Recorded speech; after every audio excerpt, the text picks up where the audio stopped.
آپ ہادیہ ای میگزین مضمون کی آڈیو ریڈ آؤٹ سماعت کر رہے ہیں۔ سامعین السلام علیکم ورحمۃ اللہ وبرکاتہ۔ میں نازیہ عمر ہادیہ کے شمارہ نومبر 2022 کے مضمون کی آڈیو پروگرام میں آپ کا استقبال کرتی ہوں۔ آئیے ہم اس کا آغاز ہادیہ کے زمرہ عکس ہادیہ سے کرتے ہیں، جس کا عنوان ہے خواتین کا معاشی استحکام، ضرورت، مواقع اور منصوبہ بندی، اور اس کی رائٹر ڈاکٹر خان مبشرہ فردوس ہیں۔ کائنات کی مادی دولت پر اللہ رب العالمین نے انسان کو تصرف کی آزادی بخشی ہے۔ جو دولت انسان اپنی محنت سے کمائے اسے حلال کمائی کہتے ہیں۔ کمانے کے مختلف طریقے ہیں اور اس کی آزادی ہر دو مرد عورت کو حاصل ہے۔ اگرچہ اللہ رب العالمین نے گھر کے معاشی ذمہ داری مرد پر ڈالی ہے، عورت کو ذمہ دار نہیں بنایا، تاہم وہ اپنی زندگی کو بہتر بنانے، اپنے بچوں کی دیگر ضروریات کی تکمیل کے لیے نیز انفاق فی سبیل اللہ کے مقصد سے کمانے کی پوری آزادی رکھتی ہے۔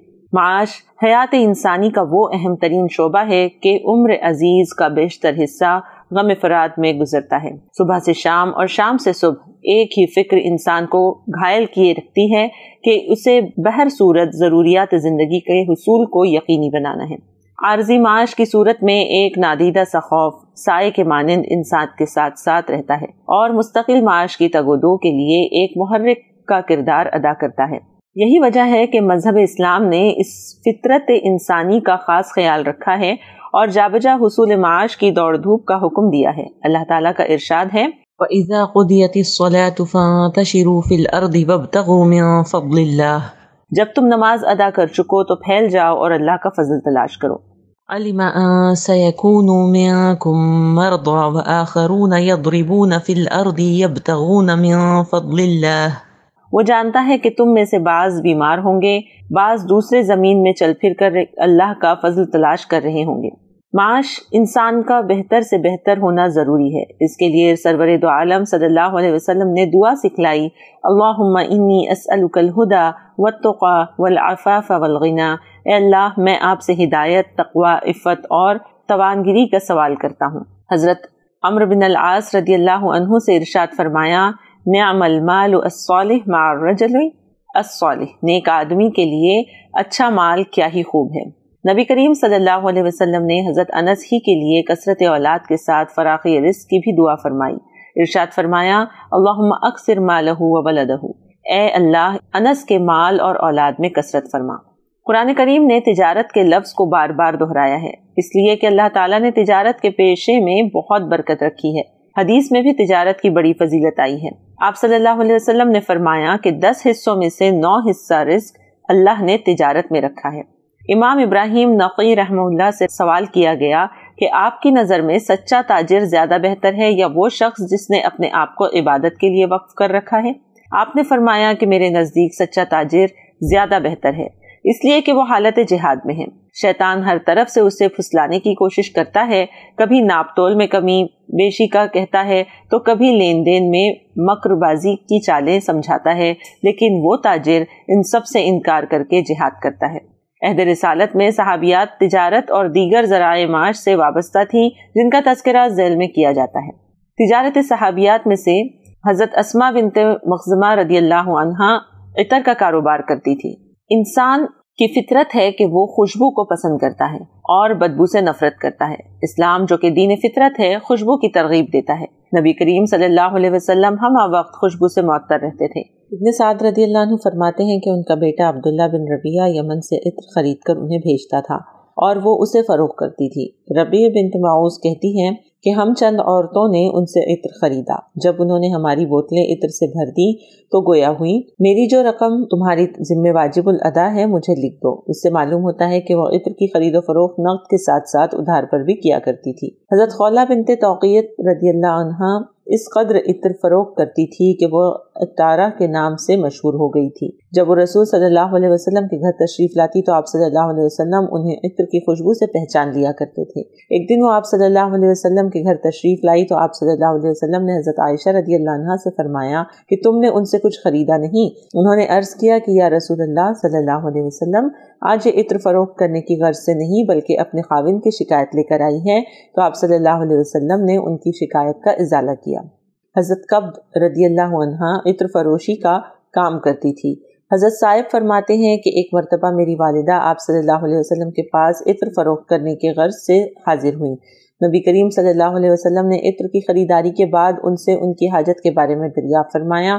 انہوں نے عرض کیا کہ حاجت تو کوئی نہیں، البتہ اپنے چھوٹے بچے جو ان کے ساتھ تھا اس کے لیے دعا کی درخواست کی۔ آپ صلی اللہ علیہ وسلم نے بچے کے سر پر ہاتھ پھیرا اور اس کے لیے دعا فرمائی۔ Micro finance. حضرت زینب بنت جہش رضی اللہ عنہا کی وفات ہوئی تو حضرت عائشہ رضی اللہ عنہا کی زبان سے نکلا ہوا یہ جملہ مورخ نے تاریخ میں لکھا ہے، جسے طالب ہاشمی صاحب نے تذکار صحابیات میں نقل کیا ہے۔ ہائے زینب، تم تو چلی گئی، پیچھے بیوہ، یتیم، مسکین اور بے سہاروں کو چھوڑ گئی۔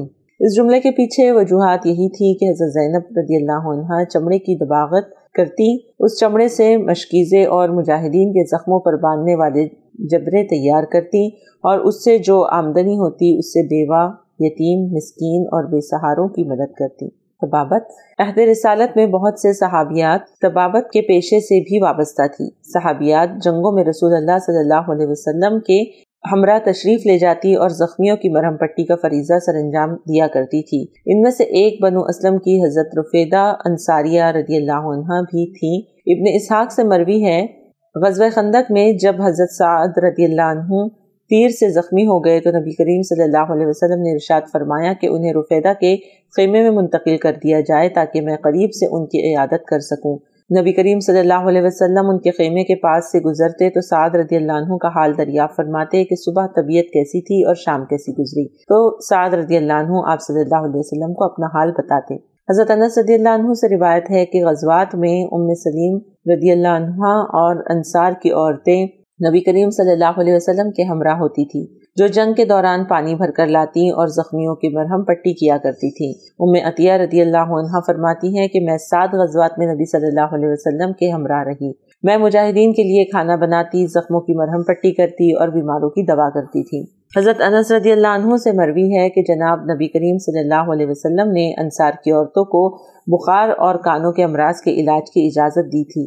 درج بالا واقعات یہ شہادت پیش کرتے ہیں کہ نہ صرف یہ کہ عورت معالج بن سکتی ہے بلکہ وہ ضرورت پڑنے پر مردوں کا علاج بھی کر سکتی ہے۔ زراعت و کاشتکاری۔ زراعت و کاشتکاری معاشی سرگرمیوں کی بنیاد ہے۔ روز اول سے ابتدائی معاشی سرگرمیوں میں زراعت و کاشتکاری ہی رہی ہے۔ نبی کریم صلی اللہ علیہ وسلم کو یہ گوارا نہ تھا کہ زمین کا کوئی خطہ یوں ہی خالی پڑا رہے اور اس سے پیداوار حاصل نہ کی جائے، اس لیے کہ زمین اللہ کی نعمت ہے اور نعمت کی قدر اسی میں ہے کہ اسے ضائع ہونے سے بچایا جائے اور جس قدر اس سے فوائد اٹھائے جا سکتے ہوں اٹھائے جائیں۔ اسی لیے آپ صلی اللہ علیہ وسلم نے فرمایا کہ جس نے بنجر زمین کو آباد کیا تو وہ اس کے لیے ہے۔ دوسری جگہ فرمایا کہ اگر کسی شخص کے پاس زمین ہے تو وہ اول اسے خود کاشت کرنی چاہیے، اگر وہ خود کاشت نہیں کر سکتا تو اس کو چاہیے کہ وہ اسے اپنے بھائی کو دے دے۔ حضرت عمر رضی اللہ عنہ نے فرمایا کہ جو شخص زمین کو بیکار اور بیکاش رکھے اس کا حق 3 سال کے بعد ساقط ہو جائے گا۔ موجودہ زمانے میں بھی خواتین بہترین قسم کی تجارت اور دیگر معاشی سرگرمیوں میں مصروف عمل نظر آتی ہیں۔ کاروبار کی نگرانی۔ عہد رسالت میں عورتیں نہ صرف یہ کہ اپنے کاروبار میں خود حصہ لیتی تھیں اور بطور کارکن خود ہی کام کرتی تھیں، بلکہ اس بات کے ثبوت بھی ملتے ہیں کہ وہ خود کاروبار کے ادارات اور نگرانی کرتی اور کام کاج کوئی اور کرتا۔ امام بخاری نے حضرت جابر بن عبداللہ رضی اللہ عنہ سے روایت کی ہے کہ انصار کی ایک عورت نے آپ صلی اللہ علیہ وسلم سے یہ عرض کیا کہ کیا میں آپ کے لیے ایک ممبر نہ بنوا دوں جس پر آپ تشریف فرما ہوا کریں؟ آپ صلی اللہ علیہ وسلم نے ارشاد فرمایا کہ اگر تم چاہو تو بے شک بنوا دو۔ چنانچہ اس عورت نے ممبر بنوا کر دیا۔ جمعہ کے روز آپ صلی اللہ علیہ وسلم اس پر تشریف فرما ہوتے اور خطبہ ارشاد فرماتے۔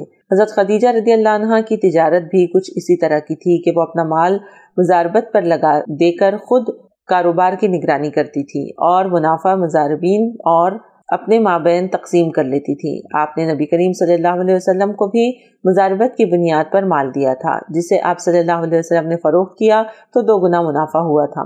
خولہ بنت صلبہ رضی اللہ عنہا کے خاوند نے ان سے زہار کیا۔ وہ دونوں رسول اکرم صلی اللہ علیہ وسلم کی خدمت میں مسئلہ پوچھنے کی غرض سے تشریف لائے تو آپ صلی اللہ علیہ وسلم نے فرمایا جب تک کوئی حکم نہیں آ جاتا تم اپنی بیوی سے دور رہو۔ حضرت خولہ نے عرض کیا یا رسول اللہ ما لہ من شیء وما یتفق علیہ الا انا، میرے خاوند کے پاس تو کچھ بھی نہیں، ان پر تو میں ہی خرچ کرتی ہوں۔ وہ خواتین جو تجارت کے شوقین ہیں تاہم معاشی سرگرمیوں میں کیسے حصہ لیں، اس کے لیے یہاں موجودہ زمانے کی کچھ اسٹارٹ اپس کا ذکر کیا جا رہا ہے۔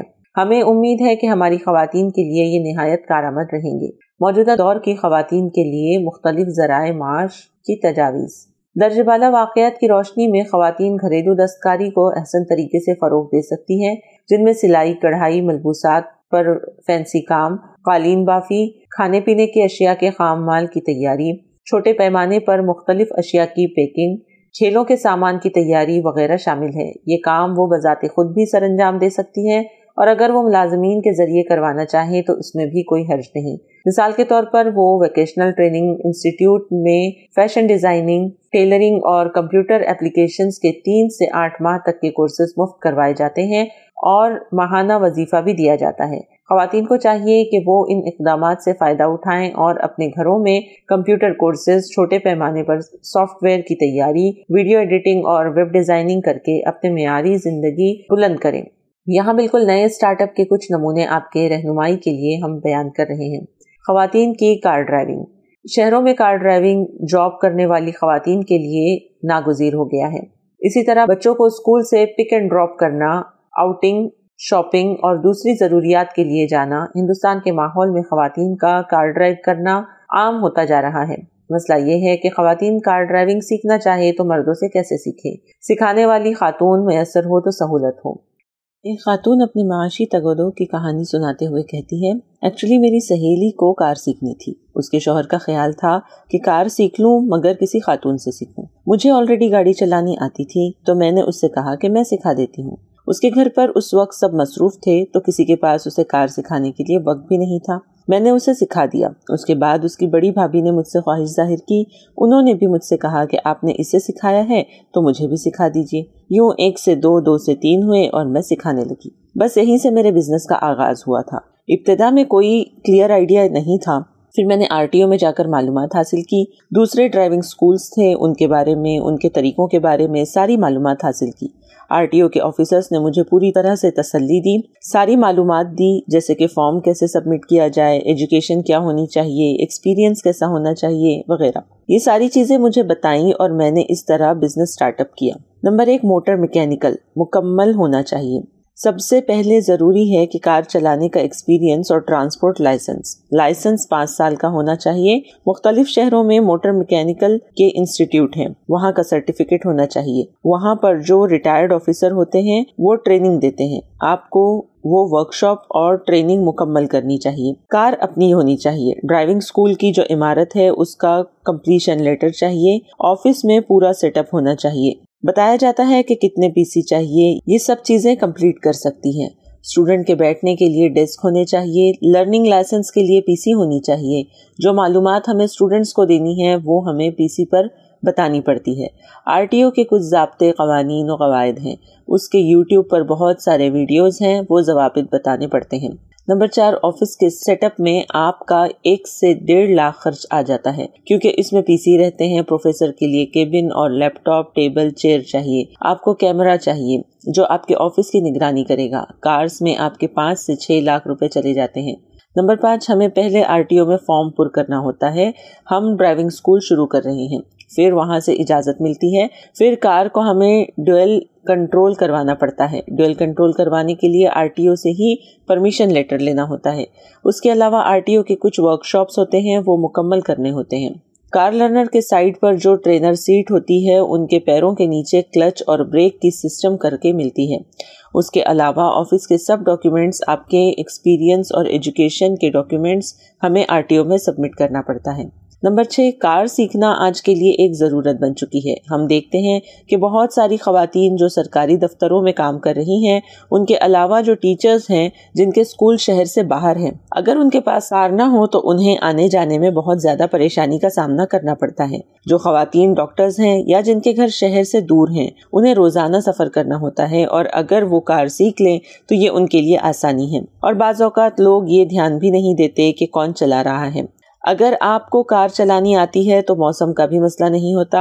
میں کار پر اتنا زور اس لیے دے رہی ہوں کیونکہ ٹو ویلر پر اتنے دور کا سفر ممکن نہیں ہے اور اس میں خواتین خود کو محفوظ بھی نہیں سمجھتی۔ ہم بہت ساری ایسی خواتین کو دیکھتے ہیں جو خاتون خانہ یعنی ہوم میکر ہیں، جنہیں اپنے بچوں کی پیرنٹ ٹیچر میٹنگ میں لازماً حاضر ہونا پڑتا ہے، یعنی کار سیکھنا اس وقت خواتین کی ضرورت بن چکی ہے۔ اور رہی ایکسپیرینس کی بات، تو خواتین ہی اگر خواتین کو سکھائیں تو خواتین زیادہ کمفرٹیبل محسوس کرتی ہیں۔ بہت ساری فیملی کی ریکوائرمنٹ رہتی ہے کہ کوئی کورس اگر خاتون سکھا رہی ہے تو وہ 100% اس کورس کو سیکھنے کے لیے اجازت دے دیتے ہیں۔ نمبر 7، وہ ایج پر منحصر ہوتا ہے۔ اگر ہم 30 یا 40 کے اندر سیکھتے ہیں تو 30 دن کی کلاس میں خواتین سیکھ جاتی ہے اور انہیں کانفیڈنس آ جاتا ہے۔ وہیں اگر ہم 40 سال کے بعد کار سیکھتے ہیں تو تھوڑا سا ہمارا کانفیڈنس کم ہو جاتا ہے۔ تو 30 دن میں ہمیں پرفیکٹ گاڑی چلانی نہیں آتی، جس کے لیے کار لرنر کچھ دن گھر پر پریکٹس کر لیتے ہیں یا کلاس کا ٹائم پیریڈ بڑھا دیتے ہیں۔ بہرحال پریکٹس بہت ضروری ہے۔ کئی مرتبہ ایسا بھی ہوتا ہے کہ گھر والوں پر یہ سوچ غالب آ جاتی ہے کہ خاتون پرفیکٹلی گاڑی نہیں چلا سکتی۔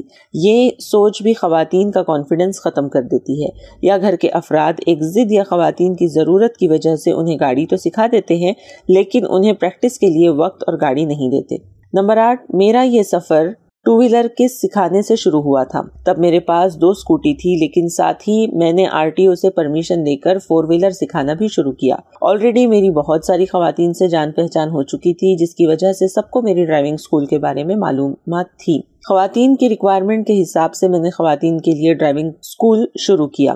پہلے میرے پاس صرف 1 کار تھی، آج میرے پاس 5 کاریں ہیں۔ 5 کاروں پر سیکھنا سکھانا شروع ہے۔ خواتین کو میں بذات خود ٹریننگ دیتی ہوں، جینٹس کو میرے شوہر ٹریننگ دیتے ہیں۔ ہمارے پاس اور بھی ٹرینرز موجود ہیں۔ صبح 7 سے 12 بجے تک خواتین کا وقت ہے اور دوپہر 3 تک میرا آفس کا وقت ہوتا ہے۔ نمبر 9، 70 سے 80 لوگ ہمارے پاس سیکھتے ہیں، جن میں سے 25 سے 30 لوگ بہت کم وقت میں سیکھ جاتے ہیں۔ آج کل لڑکیاں بہت سیکھ رہی ہیں، جب بھی اسکول کی تعطیلات ہوتی ہے تو بچیاں بہت زیادہ سیکھتی ہیں۔ نمبر 10، ڈرائیونگ اسکول کی یہ ذمہ داری ہوتی ہے کہ ایڈمیشن کے وقت لرننگ لائسنس فارم پر کیا جاتا ہے۔ RTO کے ضوابط اور قوانین کے مطابق گاڑی کیسی چلانی ہے۔ 18 سال کے بعد بھی ہم لائسنس کے لیے فارم پر کر سکتے ہیں۔ اس وقت آپ کا RTO کے مطابق ایگزام لیا جاتا ہے۔ پرماننٹ لائسنس میں RTO کیسے سوالات پوچھیں گے، اس کے لیے ہم نے ایک کتاب ترتیب دی ہے جس میں تمام ہی سوالات اور جوابات کو کور کیا گیا ہے، تو وہ کتاب ہم اسٹوڈنٹس کو پرووائڈ کرواتے ہیں۔ پھر RTO میں ڈیٹ لے کر لرننگ لائسنس بن جاتا ہے۔ اس کے بعد کار ٹریننگ شروع ہو جاتی ہے۔ لرننگ لائسنس 30 دن کے لیے ویلڈ رہتا ہے۔ اس کے بعد RTO سے آن لائن پرماننٹ لائسنس کے لیے ڈیٹ مل جاتی ہے۔ جس دن ایگزام ہونا ہوتا ہے اس دن RTO میں جا کر ٹیسٹ دینا ہوتا ہے۔ اس وقت ساتھ ٹرینر نہیں ہوتا، RTO آفیسر ساتھ ہوتے ہیں، وہی مختلف کمانڈ دیتے ہیں جنہیں فالو کرنا ہوتا ہے۔ اس کے بعد رزلٹ بتایا جاتا ہے۔ اگر وہاں ٹیسٹ میں کامیاب ہو جاتے ہیں تو تقریباً 20 دن کے درمیان لائسنس آدھار کارڈ کے ایڈریس پر آ جاتا ہے۔ نمبر 11، جی ہاں، ہم دیکھتے ہیں کہ بہت سارے ایسے لوگ ہوتے ہیں کہ جو گاڑی سیکھ لیتے ہیں لیکن لائسنس بنانے میں کوتاہی کرتے ہیں۔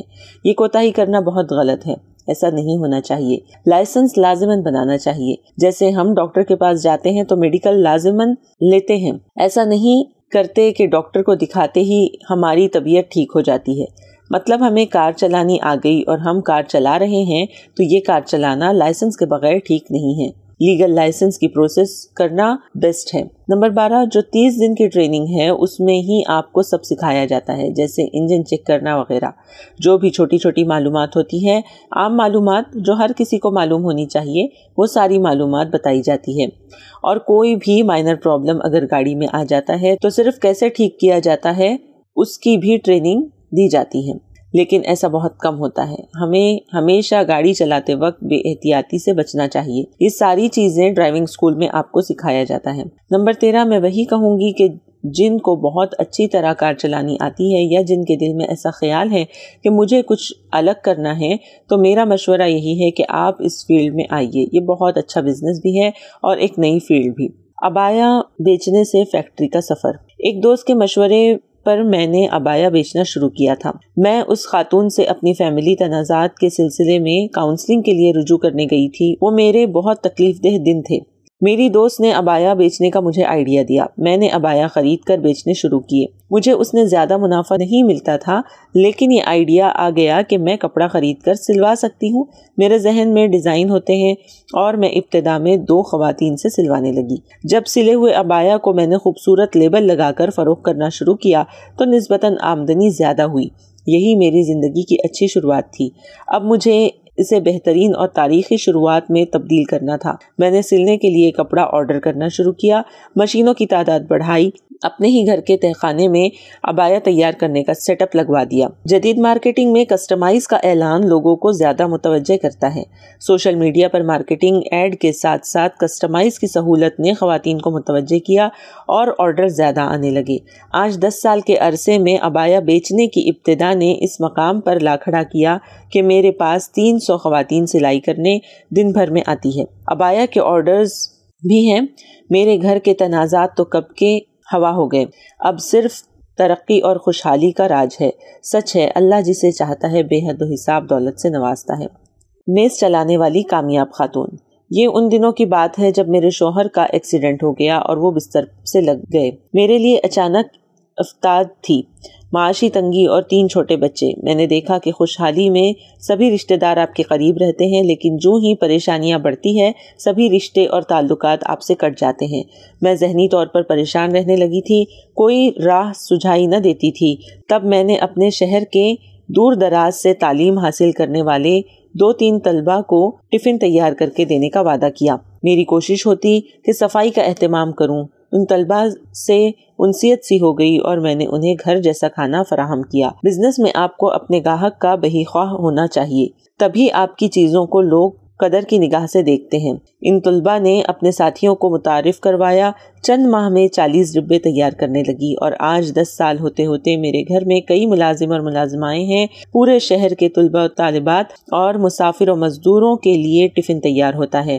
اب ایک انٹرپرینرشپ شعبہ بن چکا ہے. 2 کوئنٹل کھانا دن بھر میں تیار ہوتا ہے. میرے گھر کی خوشحالی میری کڑی محنت، لگن اور ایمانداری کا نتیجہ ہے.